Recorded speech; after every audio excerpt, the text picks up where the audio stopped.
The National Broadcasting Company presents Joe McRae in Tales of the Texas Rangers.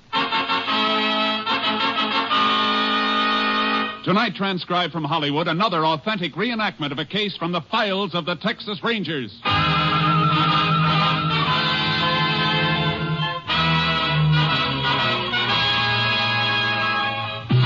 Tales of the Texas Rangers, starring Joel McRae as Ranger Jace Pearson.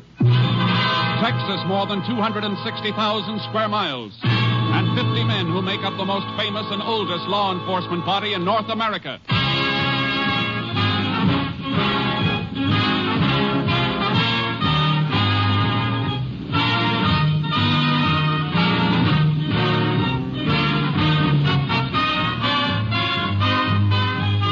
Now, from the files of the Texas Rangers come these stories based on fact. Only names, dates, and places are fictitious for obvious reasons. The events themselves are a matter of record.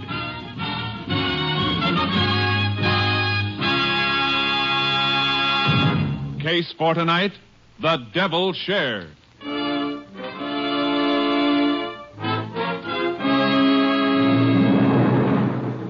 It is 6:45 p.m., October 26, 1939. Frank Whalen, a dirt farmer, is sitting down to his simple evening meal when the door to the kitchen opens and his brother, Jeff Whalen, comes in. Well, howdy, Jeff. Thought you was going to spend a couple of weeks up at Big D. So I changed my mind and come back. Any law against that? Didn't say there was. Yeah, just fixing to eat. I'll get your plate. Stop playing big, brother. I won't eat. I can rustle my own grub. You can call that fatback and beans grub. What's the matter with you anyhow, Jeff? Nothing. Just leave me alone. You've been acting like this for quite a spell. Thought taking a trip would do you some good. Jeff, why'd you come back? I met Luther Riggs up in Big D. He told me you and Ma Jan was fixing to get married. Oh. So that's it. Why didn't you tell me? Because of the way you've been acting. I was going to tell you when you come back. You should have had a talk with me, Frank. Ma Jan used to be my girl, remember? Used to be, ain't now, Jeff. Maybe you should ask me a few things about Ma Jan. Maybe there's a couple of things you ought to know. Anything I want to know about Ma Jan, she'll tell me herself. As far as you're concerned, ain't nothing to tell. No, huh? You ought to learn a little about women, Frank. You might learn a lot if you didn't spend so many days looking at the rear end of a mule, so many nights poking your nose into that Bible, Leo. If it's hurt me any, I reckon I'll find out when judgment comes. Meantime, I ain't taking your word for it. Meantime, you ain't bringing Ma Jan here either. Or maybe you're forgetting it. I'm half owner of this farm. You'll never prove it by anything you grew here. The law says I'm half owner with or without growing anything. You want to bring a wife here, you better buy me out. You can have my share for $2,000 and good riddance. Jeff, you got yourself a deal. I'll give you $800 cash in the morning and notes for the rest. You give me $2,000 cash in the morning. I ain't got that kind of money, and you know it. Who do you think you're kidding? You had a good crop. You got that much in the bank right now. Yeah, I got it. And almost half of it belongs to old Uncle Joe for working on shares. Work you wouldn't raise a hand to do. I don't care about you or Uncle Joe. Let him wait, not me. Jeff, get this. And get it straight. Uncle Joe is going to get every nickel that's coming to him whenever and however he wants it. He's worked for it. Okay, Frank. I just guess you, me, and Ma Jan gonna live here like one big happy family. Maybe Ma Jan liked that more than you think. You... Jeff, if you wasn't my brother... I'll get your money for you, somehow. I'll get it and you can clear out. I wouldn't have Ma Jan around dirt like you for $1 million. Oh, she used to be mighty fond of dirt like me. Jeff, shut up, I tell you!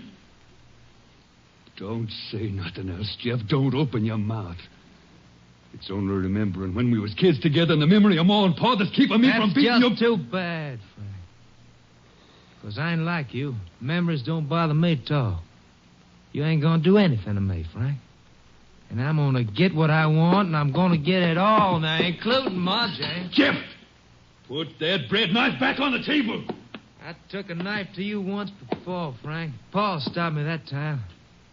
But Pa ain't around anymore. Give me that knife, Jeff. Joe! Take it.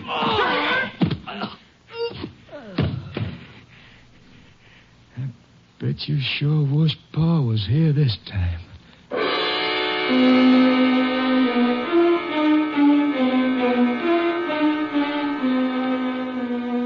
Jeff Whalen waited until next morning before reporting the death of his brother Frank to the local sheriff.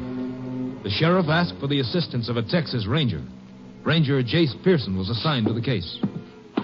Well, Jace, I went all over the place earlier this morning when I was called here, and now you've been all over it. If you see anything, I must have missed it. Doesn't seem to be much to see except the body. Want to talk to the brother now? He's still waiting in the parlor. Yeah, I know. I'll see him in a minute. Look at the table where Frank Whalen was eating. Was cutting his bread from this whole loaf. Crumbs show that. And it was a sharp, clean cut. This eating knife's the only one on the table, though. That's not sharp enough to slice the bread that way. He might have cut the bread, then put the knife away. It's possible, but it doesn't figure. No, it doesn't. Fella sits down to his food, he don't put nothing away until he's through. And Whalen wasn't through. From the looks of it, he just started to eat. What you looking in the drawers for? Murder weapon, maybe? Something like this bread knife? Could be, I guess, but that knife's clean. Yeah, too clean. Look at the blade and the handle. Well, what about him? The other knives in this drawer don't shine like this one. This one's got special treatment. Hey, I see what you're driving at. You figured it was rubbed with a scouring pad to remove blood, maybe, huh? That's something we'll have to find out, but it's worth a bet. It's been cleaned up too well to help us any, though. We might as well put it back in the drawer. Seems like that knife's the only thing we got to go on, Jace. And we're not even sure of that. I know. We better have a talk with Whalen's brother right now. Sure, but Jeff won't be able to help much. Why not? He just got back from Dallas early this morning. Called me as soon as he found the body. Oh, I didn't know that.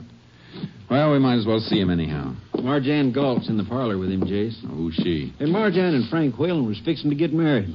Folks tried to keep her away when the news got out, but she came anyhow. Yeah, it's just as well. She might know something. She's broke up pretty bad.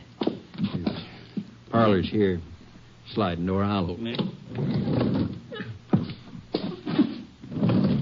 Jeff, the ranger'd like to talk to you and Marjan now. When can I see Frank? I want to see him now. I think it'd be better if you didn't, ma'am. For your own good, Marjan. Only last night I was home, but I was so in pillowcases. No, come on, please, Marjan. Look, do you have to talk to her now? I can tell you anything you want to know. All right. But I think you'd better come into the next room then. Okay. Ma'am, why don't you just stretch out on that sofa and rest? All right, Jeff. When did you find your brother's body? Well, like I told the sheriff, by 5 o'clock this morning when I come home. He was killed last night around dinner time. Where were you then? On the road, I reckon. I've been up to Big D for the last 5-6 days. You drive back? Didn't have nothing to drive back in. I hitch rides. Come back same way I went. And got here at 5 a.m.? When'd you leave Dallas? Well, yesterday afternoon, I guess, about 2 o'clock. Why? Why are you asking me this? You're supposed to be finding out who killed Frank. Now, don't get steaming, Jeff. Ranger's got a reason for asking. You didn't touch anything in the house when you got in? Ranger, first thing I saw was my brother laying there on the kitchen floor. Then I hightailed back to the highway and called the sheriff. Waited right there till he come pick me up. Okay. Your brother been having trouble with anybody? You know of any reason why anybody might want to kill him? Well, no. Nothing I can think of. Except... Go ahead, Jeff. Well, just something come to my mind, Sheriff, but no, couldn't be him. Couldn't be who? Come on, Jeff. Your brother's laying dead in there. We got to know every little thing, no matter how small. Well, all right. Just before I left, Frank did have a little argument with Uncle Joe. Uncle Joe? Who's he? Old sharecropper. Been working a good piece of this farm for Frank. What was the argument between him and Frank? Well, old Joe claimed that Frank owed him some money from the crop. Frank said it didn't. They're both pretty hot about it. Well, that don't sound like your brother Frank. Or Uncle Joe. Well, I know it don't. It was probably just a misunderstanding. They straightened out. That's why I told you it wasn't worth mentioning. When it comes to murder, anything is worth mentioning. And this sounds like it might be plenty important. Sheriff, we'd better ask Uncle Joe to account for his movements last night. I haven't seen him around, but his granddaughter, Belle, might be able to tell us something. She's been standing around outside the house ever since we got here. Look, I'd like to go back to Ma, John. She needs somebody with her. All right, go ahead. And tell Belle to come in here, will you? All right. I'll send her right in. Oh, just a second, Jeff. Yeah? You must be pretty tired. You have much trouble catching rides last night? Well, I got one long ride in a truck. Oh, you know who owned the truck or anything about the driver? Well, no. No, I didn't talk to the driver much. I slept most of the time.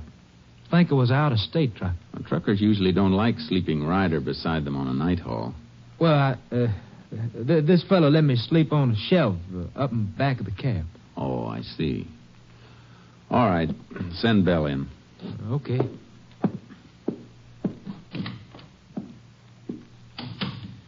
You've been asking him a lot of funny questions. Yeah, and he's been giving me a lot of funny answers. What do you mean, Jace? That stuff about sleeping on the shelf in a truck cab. He never slept in that suit he's wearing. It's too well pressed. So he changed clothes when he got home this morning. He said he ran to call you the minute he saw his brother. You want to see me, Mr. Ranger? Yes, Belle. Come in. Belle, you and your grandfather, Uncle Joe, you live on this farm? Yes, sir. That little house down there near the meadow. You can see it. Just the two of you? Yes, sir. Where was your grandfather last night? He was home, sir. He don't never go no place. Was he home all night? Or was he at dinner time? Home, sir, honest. Only time he left was for a few minutes to bring... He didn't leave the house at all. Not at no time.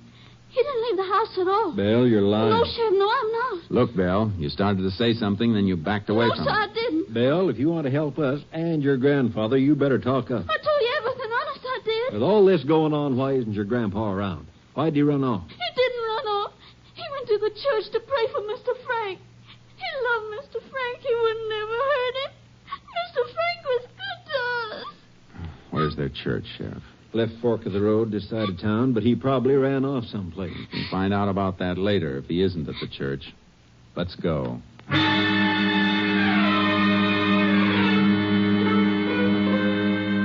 Uncle Joe was at his church, all right. We saw him kneeling in the dim light when we opened the door. Sheriff beckoned to him, and he came out into the sunlight.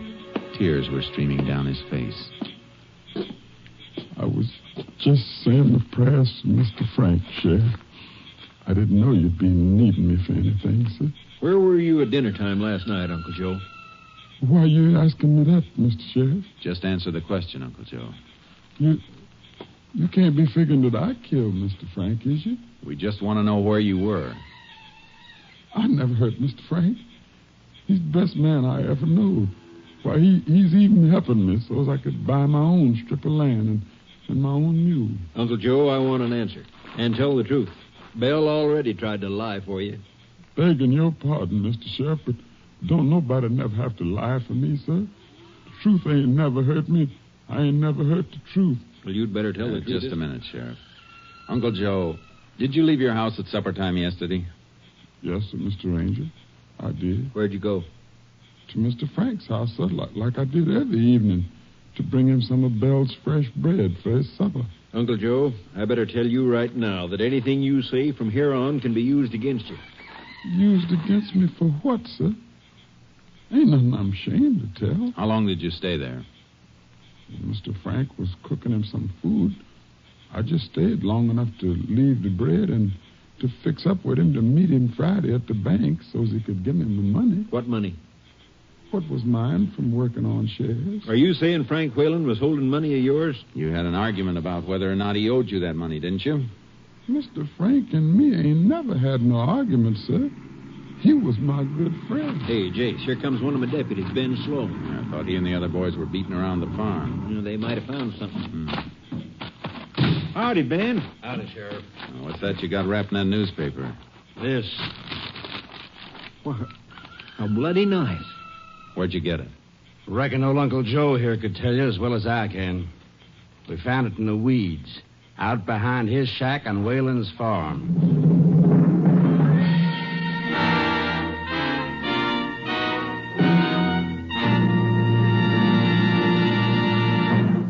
listening to Tales of the Texas Rangers, starring Joel McRae as Ranger Jace Pearson. We continue now with tonight's case, The Devil's Share, an authentic story from the files of the Texas Rangers.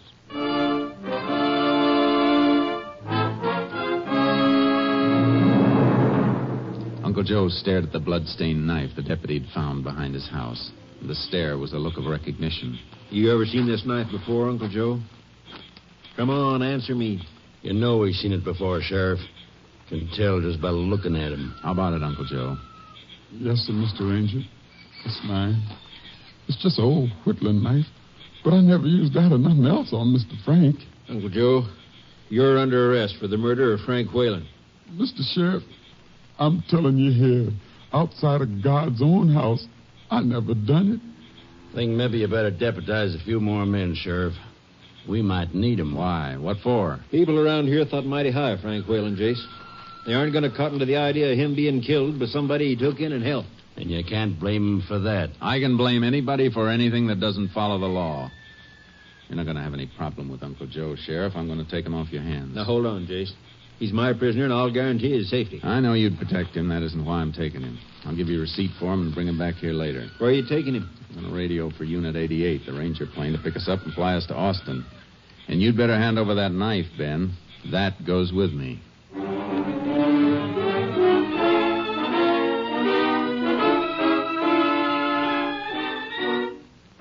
I put through my call to Camp Mabry, Austin, and the Ranger plane picked us up at the nearest airfield.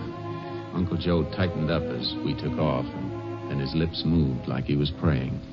After that, he relaxed. Where you taking me to, sir? Ranger camp and lab at Austin, Uncle Joe. You know what a lie detector is? No, sir. Well, it's a kind of a machine. It's called a polygraph. It can tell whether a man is lying or telling the truth. Now, whether or not you take the test is up to you. We can't force you. Look, I'm colored, folks, sir. Would it work right on me? Yeah. It'll work all right, Uncle Joe. If you say it's all right, Mr. Ranger, then I'll do it. I trust you, sir. You's good folks. Like Mr. Frank was.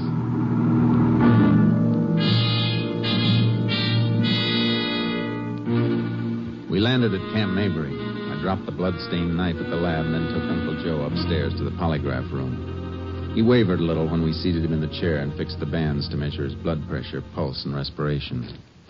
Sir, this chair... This ain't no electric chair, is it? Now, don't worry. It won't hurt you, Uncle Joe. We're ready to go, Jace. Okay. I'll be waiting in the next office.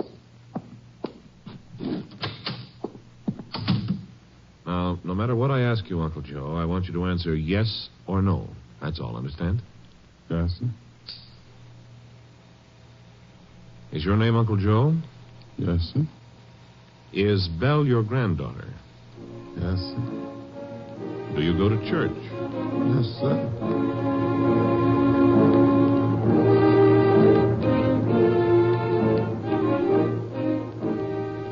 I waited in the next office, knowing what was happening. The technician would go through the list of questions, the simple, harmless questions that would register truthful reaction on the graph. And then he'd start to hit the questions that mattered. The questions about Frank Whalen. Yes, sir. Did you have an argument with him about money? No, sir. Did you use a knife on him? No, sir. Did you kill Frank Whalen? No, sir. Was the knife with the blood on it yours? Yes, sir. Do you know how the blood got on it? No, sir. Is that the truth, so help you God? Yes, sir. Well, that's all, I guess. Now, you just stay put, Uncle Joe. I'll take those things off you in a minute. Yes. We're all finished, Jace. Good. What was the reaction? Looks like he's telling the truth, Jace, all the way down the line. Even about not having an argument with Frank Whalen over money? According to the graph, no argument. He wasn't lying. Good, because that means somebody else was lying. I'm going to take him back to... Just a second, Jace. Canning speaking. Yeah. I'll tell him. He'll be right down. And that was the lab on that knife you brought in. Yeah, they typed the blood? It isn't human blood, Jace. It's chicken blood.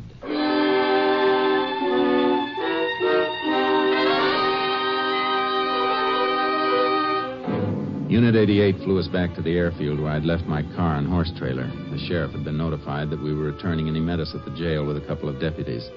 At my request, Uncle Joe agreed to spend the night in a cell for safekeeping. Then I filled the sheriff in on what I'd found out at Austin. Chicken blood. I don't get it, Jace. Why didn't Uncle Joe say he'd use that knife to kill a hen? Because he didn't. That knife was planted where it was found. And whoever planted it didn't expect the investigation to go any further. Uncle Joe kept the knife in the shed behind his house. Killer got it during the night after the murder, stuck a hen with it, and tossed it in the weeds. Have to be somebody who knew the place pretty well to find that knife and do the planting. It was somebody who knew the place. Frank's brother, Jeff? Frank's brother, Jeff. What do you know about him? Has he ever been in any trouble? Not around here. We better check and find out where he stayed in Dallas and who saw him while he was there. We don't know for sure he was there. Oh, he was there, all right. How do you know? Because Luther Riggs saw him. Luther just drove back from Dallas this morning. I met him about an hour ago, and he told me he'd seen Jeff there. How long was Riggs up in Dallas? Just overnight. Quick business trip. Why? And didn't it seem kind of funny that Jeff hitchhiked back here in such a hurry when he could have stayed over until this morning and gotten a sure ride with somebody he knew? Didn't think of that. Where does Riggs live? Farm, 4 mile out. Let's drive out there. I want to see him. Well,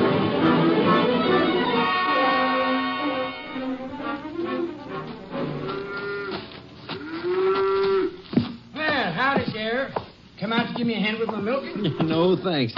Let go of that cow for a minute, Luther. I want you to meet Ranger Pearson. Well, sure thing. Howdy. Howdy. The sheriff tells me you met Jeff Whalen up in Dallas yesterday.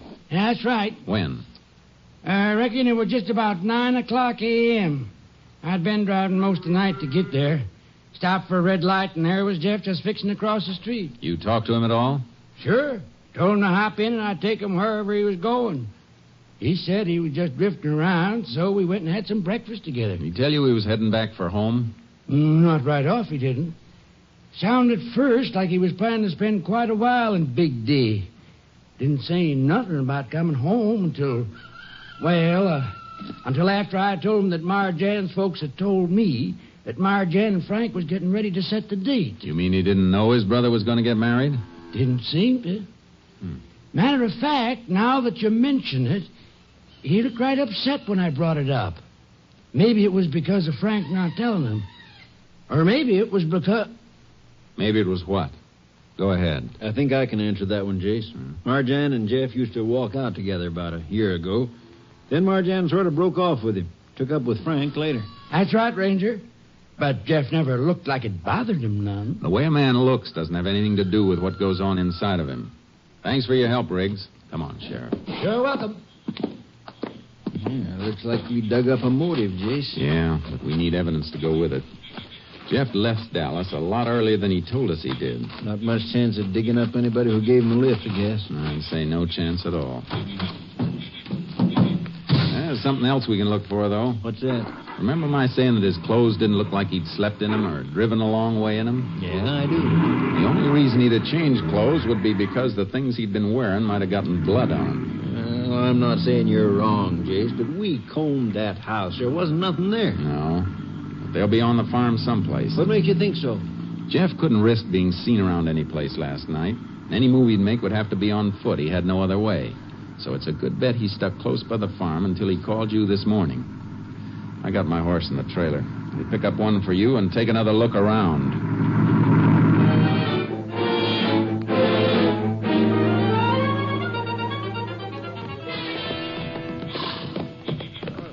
Jace, we've been out here half the night. I don't think we're going to find anything. Maybe not.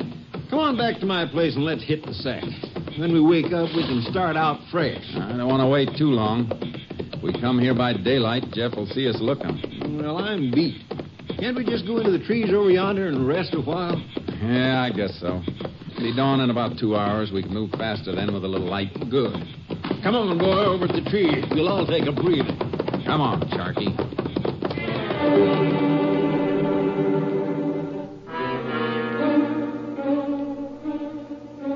We moved into the trees, dismounted, and hobbled the horses. The sheriff dozed off quickly, and then I began to nod. But an hour later, I came out of it. There was a bright glow across the fields, beyond some corn stalks, and it wasn't the morning sun. I put my hand over the the sheriff's mouth and shook him. Hey, look over there. Looks like a fire. Yeah, just beyond the corn. Come on, quick and quiet. What do you think it is? Jeff Whalen, burning those clothes we've been looking for. We ran for the cornfield, and when we got into it, the light rustle of the morning wind in the stalks covered our approach. Came to the edge of the field and saw him, Jeff Whalen, dumping kerosene on a pile of smoldering cloth. Look, Jace. Those boards in that hole. An old well covered over. He dumped the clothes in there last night. Now he's come back to burn them. Must have been some water in the well. They're smoldering. They won't burn right. He will if he keeps pouring kerosene on them long enough. Let's get him. All right, Jeff. What? That's enough. Drop that can. Drop it, I said. Well, sure. Sure, I'll drop it. Watch it, Jace! He threw the can onto the fire, and a sheet of flame leaped up between us like a blinding flare. I dove across it, trying to clear my eyes. Look out, Case. He's got a knife. I was on him before I saw him. The blade flashed. I dug for my gun, but I couldn't bring it up in time. The knife slashed into my shoulder and went to the ground. He landed on top of me, but as he raised his hand to strike, I got my gun free with my left hand and slapped the barrel against the side of his head. You all right, Jace? Yeah. I guess my shirt will need a little stitching, though. Your shoulder will need a little stitching, too. Couldn't risk a shot. You were too close. Yeah. Come on. Got to stamp that fire out before all the evidence is burned. Well, that's only kerosene on the ground burning. I kicked what we need out of the fire. Plenty left for your lab to work on. Good thinking, Sheriff. Coming to, Jace. Yeah. All right, Jeff. Come out of it. Come on. What'd you jump me for? I was only burning some old thing. Yeah, we know. The old things you happened to be wearing when you killed your brother. You were right about that bread knife, Jace. Look, here's what he used on you. Yeah, got nervous about that, too, didn't you, Jeff? Decided to get rid of everything and let old Uncle Joe ride for you. Oh, look, you're crazy. I don't know what you're talking about. Yeah? I talk kind of a foreign language. But maybe the grand jury will understand me when they indict you for murdering your brother. Come on. Get on your feet. Move.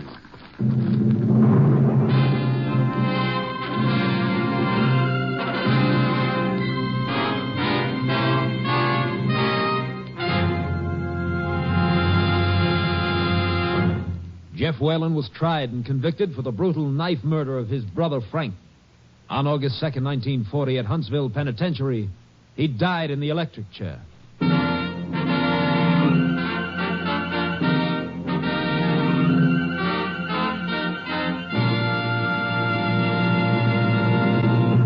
This is Joel McRae, wishing you all a very, very happy New Year. Good night, folks. See you next week. Next week, Joel McRae in another authentic reenactment of a case from the files of the Texas Rangers.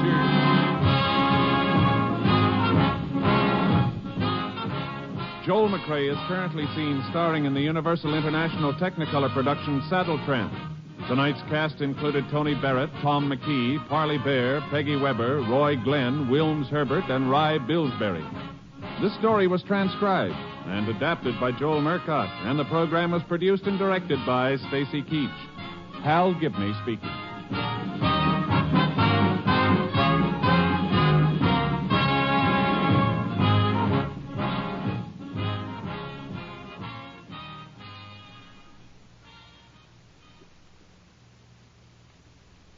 NBC wishes you a season of good cheer, a brighter new tomorrow and a happier new year.